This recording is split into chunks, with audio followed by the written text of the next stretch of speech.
Hey Royals, welcome back to my channel. Thank you so much for tuning in, and if you're new, hey, hi, how you doing? Thank you also for tuning in, and welcome to the royal family. I love yam, as you guys know. I've said that in one of my videos. I love yam, and so Asaro is one of my favorite Nigerian dishes to make, and I've brought my recipe for you guys this time so that you can also make it and learn how to make it. So if you would like to see how I make my asaro, then please stay tuned and watch this video. Don't forget to like, comment, share, and subscribe. And I'll see you soon. Bye.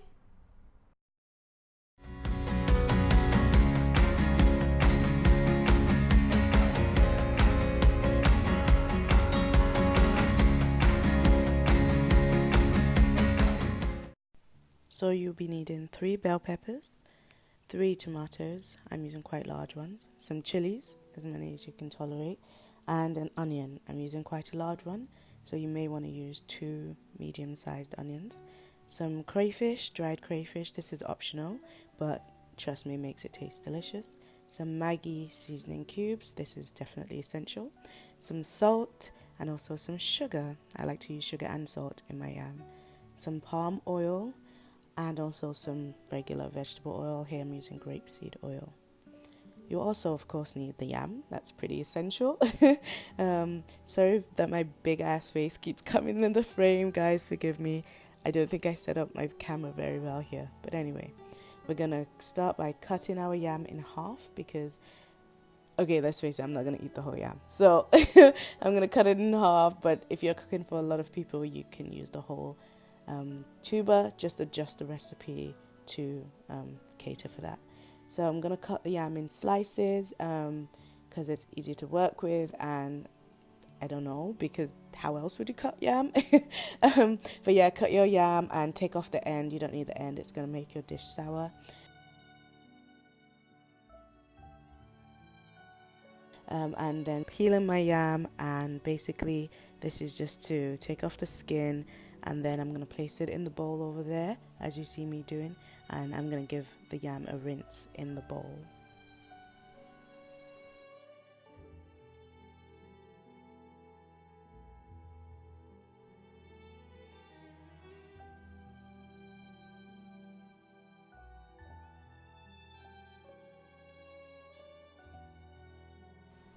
Now that my yam is washed, I am going to start to cut it into cubes, because this is basically how it's going to go into the dish. So I'm kind of cutting each into like 6 cubes, just depends on how big your yam slices are, so just kind of eyeball it and cut them, you know, according to that. So once I've sliced and cut and diced and done everything possible to my yam, I'm going to move on to slicing my onion. Now this is just going to be according to your liking. I'm just kind of slicing it pretty normally, and then I'll turn it on its side and dice it up. So yeah, basically do that to your onions, and that's it. That's all you got to do to your onions. Now it's so weird because like I've never lived anywhere else where I get vegetables that are as large as the ones I get in China. Like, it's so crazy. Anyway, put some crayfish into your blender, and we're going to blend this dry, so you don't need to add anything to it, no water or anything, and just add as much as you like. I'm kind of adding just not too much, a little bit, and then I'm going to blend it so that it becomes kind of like a fine powder, like it's quite powdery. Yeah, so just blend it until you get like a powdery consistency. You can open it up, check how it looks. If it's to your liking, then that's fine. Now I'm going to work with my tomatoes and just cut them up just so I can blend them. So just kind of cut them, you don't have to cut them very small, just small enough so they can go in the blender, I guess. Now we're going to use our other half of our onion in the blender. So if you're working with 2 medium-sized onions, just use one that you dice and one in the blender. So cut all my tomatoes in. Then I'm going to do the same to my peppers, just sort of open them up, clean them out, and cut them and place them in the blender. Now I was trying to be like really lazy and I didn't want to do this more than twice, so I was really stuffing my blender full of things. But yeah, so maybe you'll have a bigger blender than me. So add your chilies, your tomatoes, and your peppers, and basically add some water, not too much water, but just enough to blend the pepper, and yeah, blend it until it's like a not completely smooth. You want it to still have like some grit to it, if I can say that. Then we're gonna save the pepper mix and take out like as much water as possible, and we're going to use that same water to blend the next batch. This is just to kind of limit the amount of water that's in your pepper, which is going to basically help it like thicken up more when you fry it. So yeah, I'm going to go ahead and heat up my pan to a medium heat, and I'm going to add some oil into the pan and heat up the oil. As soon as the oil seems hot enough, I'm going to add my pepper into the oil. I don't know why I said that like that. I'm going to add my pepper into the oil. Sound like David Attenborough or something. Anyway, shout out to David Attenborough because he's OG. So fry your pepper and then just basically do the same thing with the remaining ingredients, the peppers, the onions, and the chilies, and the tomatoes. And I'm going to actually save a part of my bell pepper just so I can slice it, and it's actually going to go in the dish at the end. So I'm just saving a bit of that. And actually, I didn't use all my chilies because I was like, yo, low-key, this is going to be really spicy. And I was actually going to be doing a little tasting session with this, and I was going to have people over to sort of taste the dish and see how it was. So I wasn't trying to make it overly spicy because, you know, people from different backgrounds will be tasting this. Then once you make sure that's okay, you can begin to slice your pepper. And this is just basically, we're going to put that in at the end of the recipe, just to, I don't know, give it a little bit more of a panache, if I can say that, if that works. Yeah. Once your pepper starts to boil, check up on it, give it a stir. I think it's looking good right about this point, so I'm actually going to turn the fire very, very, very low. So yeah, just turn your fire to a low heat, or you can probably actually turn it off at this point. You might want to give it a minute to cool down, but if you have a really good plate, you don't have to. So we're going to transfer the pepper into a bowl, just something heat safe. But if you don't have something that's very heat safe, just kind of leave it for a minute and then do the transfer.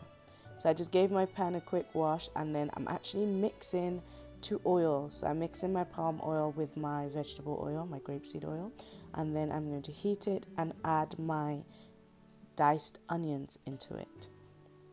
So I've put my diced onions in, and they are frying in the palm oil and the vegetable oil. And I don't know, the mix of the 2 oils just kind of gives a satisfying taste to the dish. I don't know, it's just nice. So once we've done this and the onions are frying a little, we're going to start to fry the pepper in batches. So just add the pepper to the oil and onion mixture and start to fry it. And at this point, we can season the pepper with our Maggi cubes, now our Knorr stock cubes. I believe I was using the chicken stock or the like all-purpose one, but I think it was chicken, yeah. But you can use whichever of the stock cubes you prefer. Like sometimes I use crayfish, sometimes I use the normal one, sometimes I use the chicken one. Kind of just depends on what I have in my cupboard and what I reach for, really. So yeah, whatever tickles your fancy.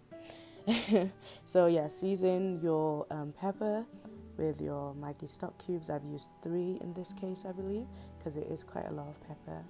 And just give it a stir and mix in that seasoning and that flavor, and make sure you break down the cubes, because the worst thing ever is taking a bite of a meal and you like hear the crunch of a cube. Like, what happened to this part of the cube and how did it not dissolve in this hot meal? Yeah, it can happen.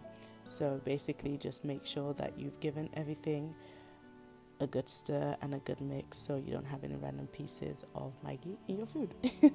So once that's fried, you see that it starts to thicken quite well as the pepper absorbs like the palm oil. And at this point, you can actually add our diced yam into the pepper. Mix in your yam to the pepper and add enough water to sort of level off the yam. This is going to basically help the yam to cook, because you don't want to cook it in just pepper because it will take forever.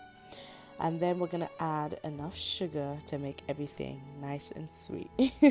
So I love the balance between the savory and the sweet in this dish. And now we can add our blended dry crayfish into it, and it's just going to add a nice sort of, I don't want to say a fishy taste because that just sounds weird, but it's going to add a nice taste. Cover it and allow your dish to simmer and cook.